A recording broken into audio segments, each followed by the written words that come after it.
If you only have 3 days in Kyoto and want to make the most of every hour and every minute, sightseeing, eating well, and enjoying the city like a local, then this travel documentary is made for you. Kyoto is Japan's ancient capital, famous for its stone-paved streets, bamboo forests, old temples, and neighborhoods that retain their original charm. But because there's so much worth experiencing, if you don't have a clear plan, you can easily get overwhelmed or miss out on the most special parts. Based on real experiences, I've created this 3-day itinerary, self-guided, self-paced, and self-discovered, perfect for first-time visitors to Kyoto. And if you want this trip to be truly fulfilling, the first thing you need is a smart itinerary and the right place to stay from the start. 3-day Kyoto itinerary summary. If you're planning a 3-day trip to Kyoto like the one shared above, autumn is the best time to go. From late October to mid-December, Kyoto enters its most beautiful season. Fiery red leaves, cool air, and soft lighting. It's the ideal time to stroll through historic Gion, visit ancient temples, sip hot tea, join traditional festivals, or trek through the forests.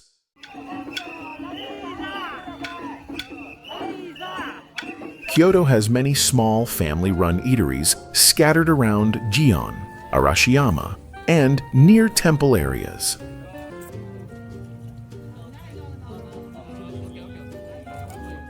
If you want to experience kaiseki at a ryote restaurant, make a reservation in advance. Many won't accept walk-ins. When dining, order just enough and finish everything. Leaving leftovers is considered impolite.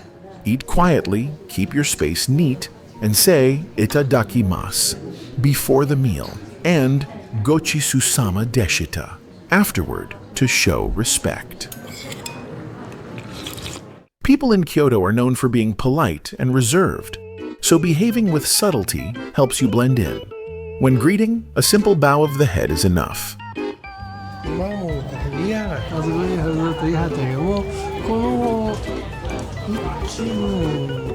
Whether at a hotel, restaurant, or when someone helps you.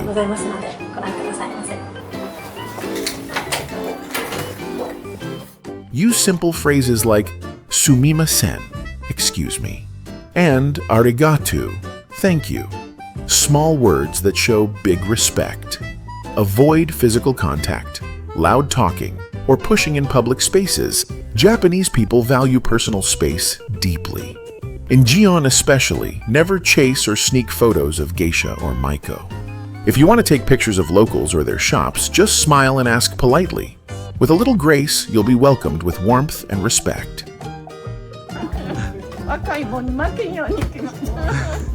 Day 1. Historic Gion. Temples. Traditional cuisine. On your first day in Kyoto, you should start with the Gion area, an old town that preserves many traditional aspects of Japan. This is also an ideal place to stay if you enjoy quiet neighborhoods. A place worth considering is Nazuna Kyoto, Higashi Honganji, located in a quiet alley near Higashi Honganji Temple, about a 10-minute walk from Kyoto Station. This is a renovated traditional-style inn where each room is a separate small house, offering privacy and a resort-like atmosphere. The price ranges from $150 to $200 USD per night. But if convenience in transportation is your top priority, especially when taking trains to Osaka or Hiroshima, consider staying near Kyoto Station. Sakura Terrace. The Gallery is a modern hotel just 3 minutes from the station, priced around $80 USD a night, with a common lounge area and plenty of nearby restaurants and supermarkets. Depending on where you stay, you can start your day by walking or taking the train to Gion. And the moment you step into Hanami Koji, you'll feel the atmosphere change.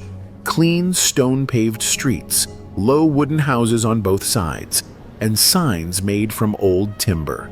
Occasionally, someone in a kimono may pass by.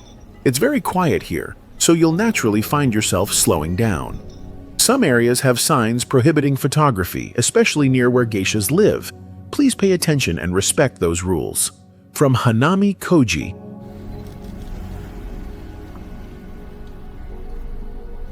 continue walking uphill to reach two very famous stone-paved slopes, Ninenzaka and Sanenzaka, both lined with small tea shops, wagashi, Japanese sweets, stores, and souvenir shops. If you're not in a rush, you can sit at a place with outdoor views and enjoy a portion of mochi with hot tea, around 4 to 6 USD. A light snack and short rest is all you need before moving on.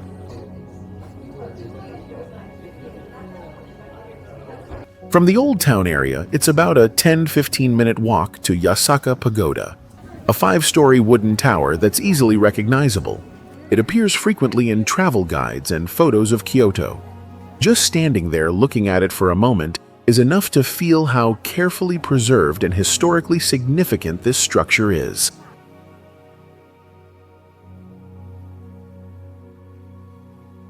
Leaving Gion, you should head to Kiyomizu-dera, one of Kyoto's most famous temples, located on a hillside. On the way up, you'll pass by many small shops lining the path. The temple has a large wooden terrace built out from the slope, where you can take in a panoramic view of Kyoto below. Within the temple grounds, there are smaller shrines, a charm stand for love blessings, and a stream where visitors drink from 3 different flows, each representing something: health, love, or academic success. Next is Yasaka Shrine, located right by Maruyama Park.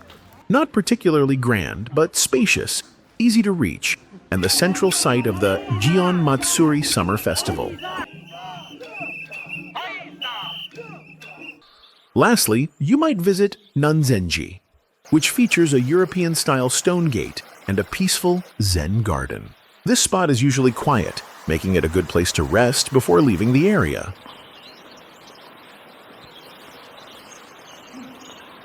Before ending your day, head to Nishiki Market, Kyoto's famous market with a wide variety of food and local specialties. The market is covered, not too wide, but clean, easy to walk through, and not as noisy as bigger markets. One stall worth trying is Kimura Fresh Fish.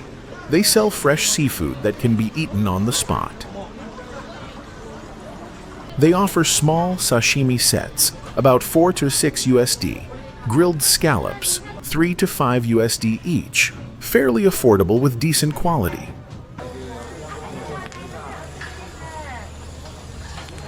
Afterward, you can stop by past Baton for a matcha shaved ice. The ice is finely crushed, the tea not too bitter, refreshing to eat. Priced around 4 to 5 USD. Great for a quick cool down.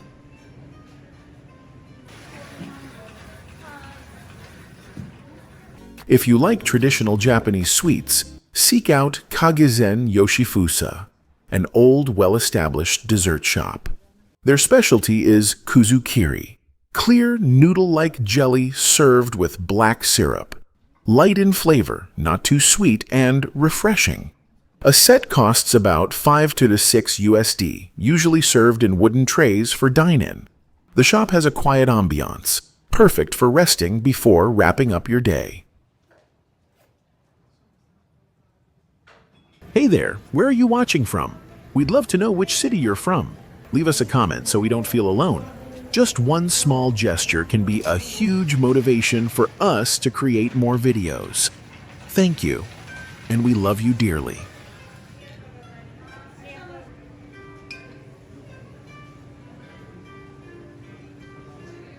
Day 2. Arashiyama, Nature, Snow Monkeys. The Romantic Train. On your second day in Kyoto, you can spend the whole morning or even the full day exploring Arashiyama. a place with many nature spots that are easy to reach and not too crowded if you go early. From central Kyoto, take the JR Sagano line to Saga Arashiyama Station, which takes around 20 to 25 minutes. Once there, your first stop should be the Arashiyama Bamboo Grove. The path is about 500–700 meters long, free to enter, lined on both sides with tall, dense bamboo that creates a green tunnel-like effect.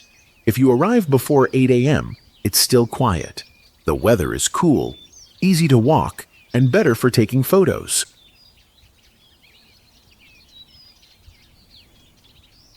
Right next to the Bamboo Grove is Tenryuji Temple, one of Kyoto's major temples. Entry costs about $3.30. Inside there's a pond and a traditional Japanese garden, neat and peaceful. In fall, the leaves turn red, and in spring, cherry blossoms bloom, giving the garden vivid seasonal colors.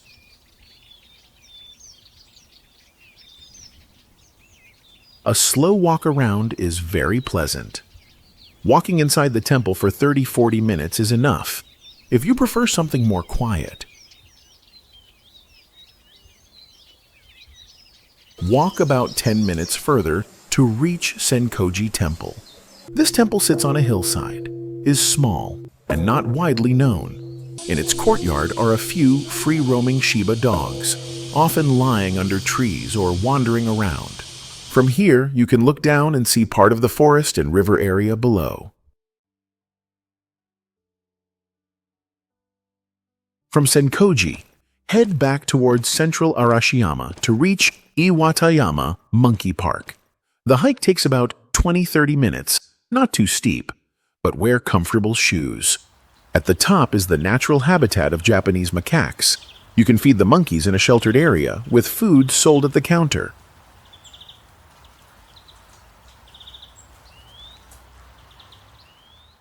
There's also a scenic viewpoint at the summit offering a wide view over Kyoto City. On clear days, it's great for photos.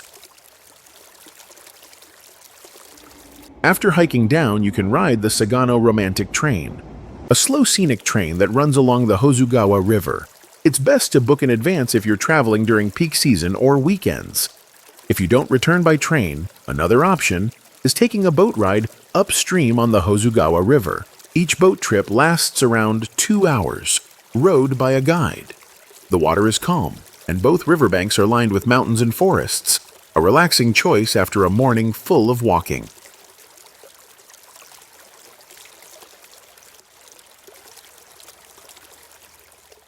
In the evening, you can return to central Kyoto and visit Pontocho for dinner. This is a small alley right by the Kamogawa River, famous for its range of eateries from casual to fine dining. If you're into grilled meats, try Yakiniku Hero or Steak and Wine Hero. Both specialize in Japanese beef with good quality and moderate prices if you order smaller sets.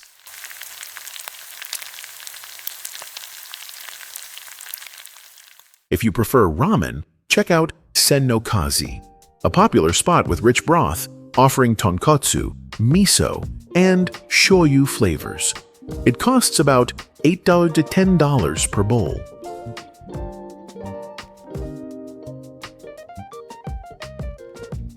After dinner, you can walk or take a train back to Ieno House to rest.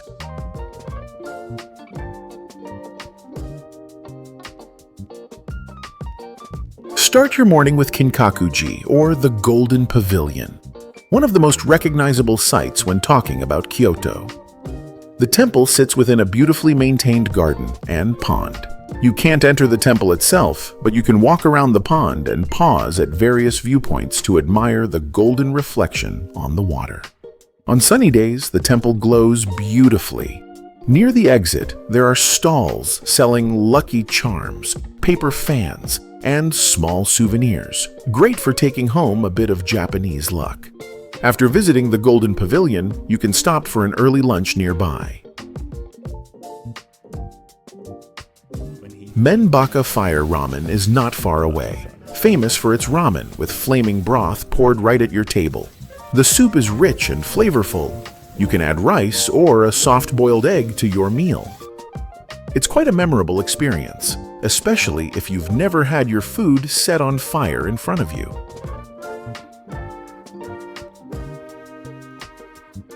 Next is Fushimi Inari Taisha, the shrine with over 10,000 red torii gates stretching up Mount Inari. If you go in the early afternoon, the sunlight shining through the gates creates a beautiful effect.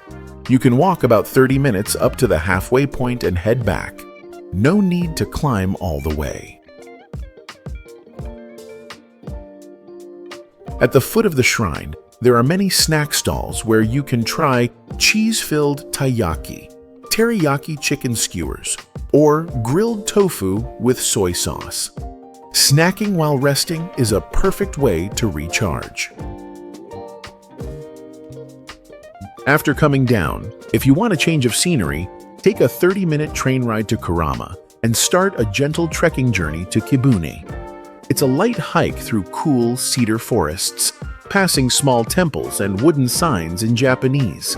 It feels like stepping into a peaceful countryside. No car sounds, just the wind and the sound of running streams. At the end of the trail is Kibune Village, famous for its dining on the river, restaurants with wooden platforms over the stream. Some places let you sit right at the edge, with your feet almost touching the cool water. Even if you don't have dinner there, you can still enjoy grilled mochi and cold tea while watching the water flow. A very relaxing experience.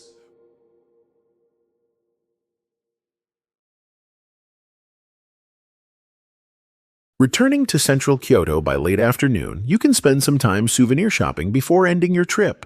Kyoto Station is the most convenient spot, offering everything from beautiful boxed wagashi sweets, great as gifts, priced around 6 to 15 USD per box, to keychains, hand towels, Lucky Charms, green tea, or compact Japanese ceramics. If you prefer more traditional handmade gifts,